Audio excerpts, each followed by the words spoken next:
Hey guys, how's it going? Zombie here with ZNR Gaming. Today I'm going to be doing a video on the combat role system in Battlefield 5 and what we know about it so far. In this video I will cover all the combat roles announced so far and what exactly each role is designed for. Now DICE recently released information on combat roles in Battlefield 5. This information included a brief overview of how these roles could change combat, as well as let us know how many roles each class would have at launch and when we could see more added to the game. Combat roles introduce a new form of flexibility to the game, causing us to think a little more during the battles about how we intend to play. Combat roles can also be switched while on the respawn overhead screen, allowing for a change in tactics depending on how the player wants to react to the current battle. Each class will have 2 combat roles at launch, with more planned to be released. They did mention that in the Tides of War DLC there could be some coming then.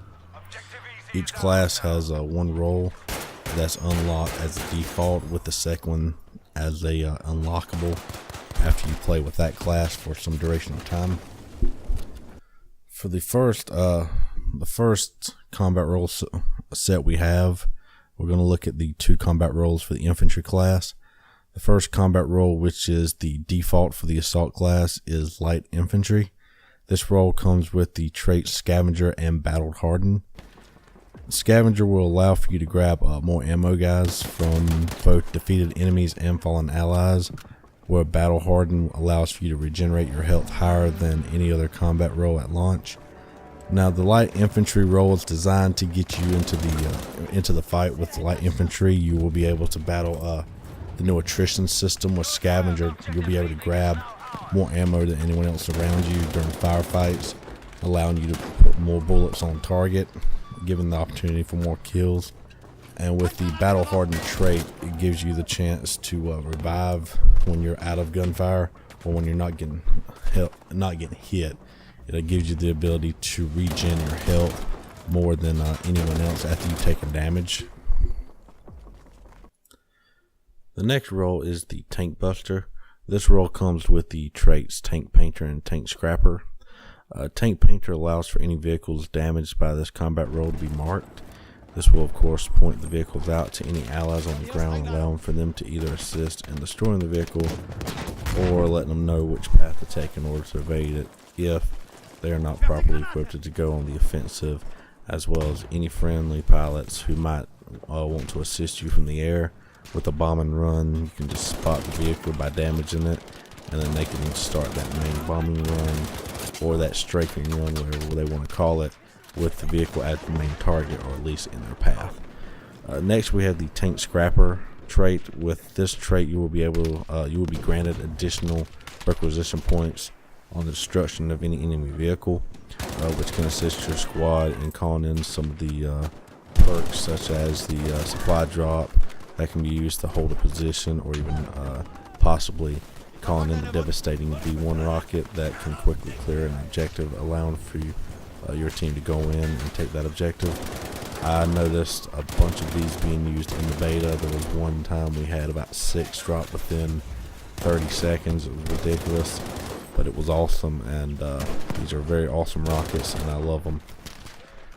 But next we have next we're going to be looking at the combat roles for the medic class.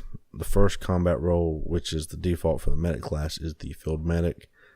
This role comes with the traits Healer and Swift Effort. The Healer trait will give additional points every time an ally is healed by a medkit that you place on the ground. Stack this with the Swift Effort trait, which allows for you to sprint faster whenever you are calling out to a down enemy, letting them know that you are going to come revive them, and it'll give you a faster sprint when you're trying to get to that person. You will also be able to quickly revive these people and drop this med kit to stack these 2 perks to get to them quick, revive them quick, and then heal them with the med kit that will give you the additional bonus points as well. For the medic's second combat role, we have the Combat Medic, which grants the traits Melee Expert and the Emergency Retreat. Where the field medic role is designed more for supporting your allies, the combat The combat medic is designed to help get in and out of battles more quickly. With the melee expert trait, all of the melee attacks automatically take down enemies. This trait is currently getting some backlash due to the fact that when face to face with an enemy without this trait, a normal 2 or 3 melee knife fight will always end or come down to one person with this trait being granted the winner or being declared the winner. The emergency retreat trait will also come in handy during combat situations, as when your health is in critical range, you will get a sprint faster. You'll be able to sprint faster, allowing you to get out of the dangerous situation quickly, given time to heal back up with a med kit. The third class that we have today is the supporting class, which comes with the roles engineer and machine gunner. The engineer combat role will be a great addition to any team, because with this trait, the vehicle repair and the heavy weapon experts come into play. The vehicle repair trait gives the player a significant speed boost while they are repairing vehicles or building fortifications, which will definitely help out for defensive purposes. Or if you're walking alongside a tank, it's taking damage, you can use it on the offensive as a shield while you're following it and taking out enemies, and you can be repairing it along the way. Whereas the heavy weapons expert allows for the player to use static weapons like turrets and other things of that nature, artillery, and vehicle weapons as well for a longer period before they overheat. With the machine gunner combat role, you get the traits Bullet Storm and Focused Fire. Keeping true to the spirit of the support class, this combat role is designed to give support to other players in firefights. The Bullet Storm trait increases the suppression ability, which at this time we don't really have a lot of detail on what exactly the effect will be from this. Whether it is either the area of effect from the suppression being greater, how quickly the suppression takes effect on an enemy, how badly it may affect the enemy player's vision.